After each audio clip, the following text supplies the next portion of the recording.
ढोकळा बनवण्यासाठी सर्वात आधी आपण एका मिक्सरच्या जारमध्ये 2 वाटी साधा रवा घेऊयात. जो आपण शिऱ्यासाठी किंवा उपम्यासाठी वापरतो तो रवा घ्यायचा आहे. आणि महत्त्वाचं म्हणजे सगळं साहित्य आपण ह्या एकाच वाटीने घेणार आहोत. रवा घेतल्यानंतर ह्यामध्ये 1 वाटी दही घेऊयात.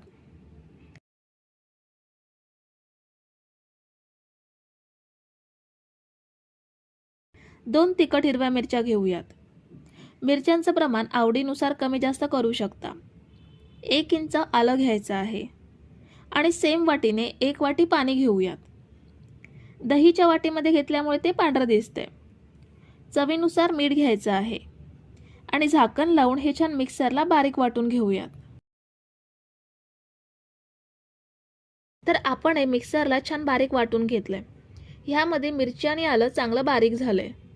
हे एका मिक्सिंग बाउलमध्ये काढून घेऊयात. असं मिक्सरला बारीक करून घेतलं की मिश्रण छान हलकं होतं आणि आपल्याला फेटावं लागत नाही, मस्त प्युरी होते. सगळं साहित्य बाउलमध्ये काढून घेतल्यावरती ह्यावरती झाकण ठेवूयात आणि 20 मिनिटं असंच ठेवूयात, म्हणजे रवा छान भिजेल. तोपर्यंत आपण मस्त चटपटीत चटणी बनवून घेऊयात. मिक्सरच्या जारमध्ये 1 वाटी ओलं खोबरं घेऊयात. अर्धी वाटी कोथिंबीर घ्यायची आहे. 3 तिखट हिरव्या मिरच्या, 1 इंच आलं कट करून घेतलंय. 7 ते 8 लसूण कट केलेले आहेत त्या घेतल्या. 1 टीस्पून जिरं घेऊयात. 1 टीस्पून साखर, चवीप्रमाणे मीठ घेऊयात आणि अर्धा लिंबू घेतलाय, त्याचा रस पिळून घेऊयात. लिंबूचा रस आणि साखरेमुळे चटणीला छान चटकदारपणा येतो. आता थोडंसं पाणी घेऊन चटणी वाटून घेऊयात. चटणी वाटून झालेली आहे. ही बघा छान बारीक वाटून घेतली आहे. आता ही एका बाउलमध्ये ट्रान्सफर करून घेऊयात. ढोकळा वाफवण्यासाठी आपण ढोकळा प्लेटला तेल लावून घेऊयात. तेलाऐवजी तुपाचा सुद्धा वापर करू शकता.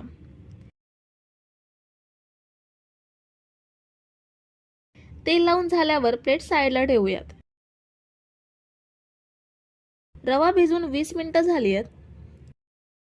हे बघा पहिल्यापेक्षा रवा घट्ट झालाय, पण आपल्याला ह्यामध्ये अजिबात पाणी घ्यायचं नाहीये. आपण मिक्सरच्या भांड्यात जे 1 वाटी पाणी घेतलं होतं फक्त तेवढंच पाणी घ्यायचं. त्यानंतर ह्यामध्ये अजिबात पाणी वापरायचं नाहीये. ढवळल्यावरती ह्यामध्ये 1 चमचा इनो घेऊयात. हा प्लेन इनो आहे. जो फ्लेवरवाला इनो असतो तो वापरायचा नाहीये.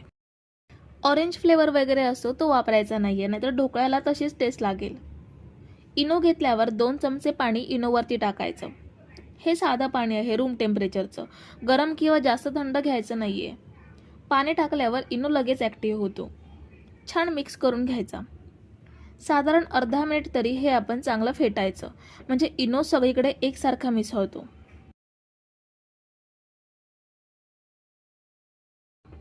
इनो आपण छान मिक्स करून घेतलाय. आता आपण हे बॅटर ढोकळा प्लेटमध्ये ओतूयात.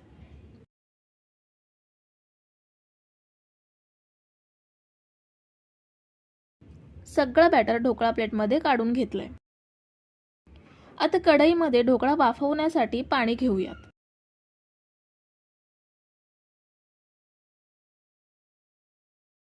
आता ढोकळा प्लेट वाफवायला ठेवूयात. झाकण लावून 20 मिनिटे ढोकळा छान वाफवून घेऊयात. 20 मिनिटांनी ढाकण काढून ढोकळा वाफलाय का ते चेक करूयात.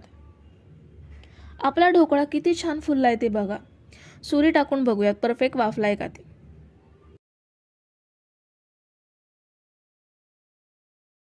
हे बघा सुरी क्लीन निघाली आहे, म्हणजे ढोकळा छान वाफलाय. आता गॅस बंद करूयात आणि प्लेट बाहेर काढून थंड करून घेऊयात. तोपर्यंत आपण फोडणी तयार करूयात. एका पॅन मध्ये 2 चमचे एवढं तेल घ्यायचं आहे. तेल छान गरम झाल्यावरती गॅसची फ्लेम स्लो करायची आणि बाकीचं साहित्य घ्यायचं. तर 1 चमचा मोहरी घेऊयात. अर्धा चमचा जिरं घेऊयात.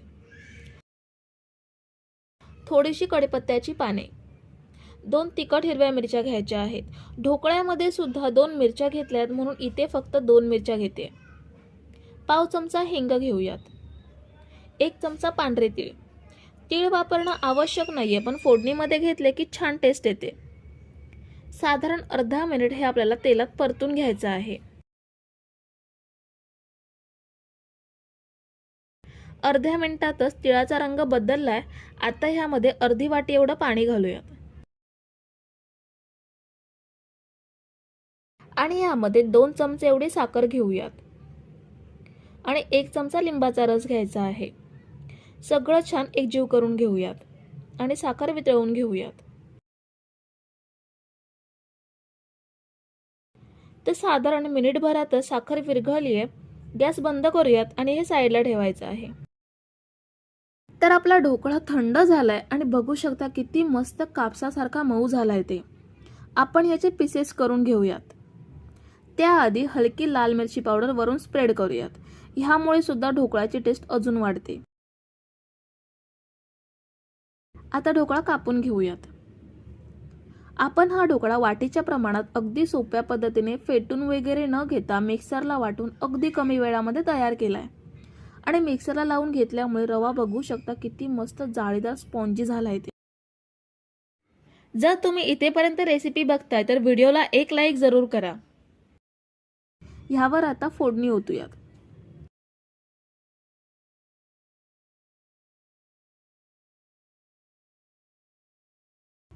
फोडणी सगळ्या पीसेसवरती स्प्रेड करून घ्यायची आणि आता ढोकळा सर्विंग प्लेटमध्ये काढून घेऊयात. तर आपला मऊ लुसलुशीत जाळीदार रव्याचा ढोकळा आपण खूपच कमी वेळात बनवून घेतलाय. जर तुम्हाला आजच्या रेसिपीमधल्या टिप्स आणि ट्रिक्स आवडल्या असतील तर व्हिडिओला एक लाईक जरूर करा. रेसिपी तुमच्या आवडत्या व्यक्तींसोबत शेअर करा आणि चॅनलला न विसरता सबस्क्राईब करा. थँक्यू.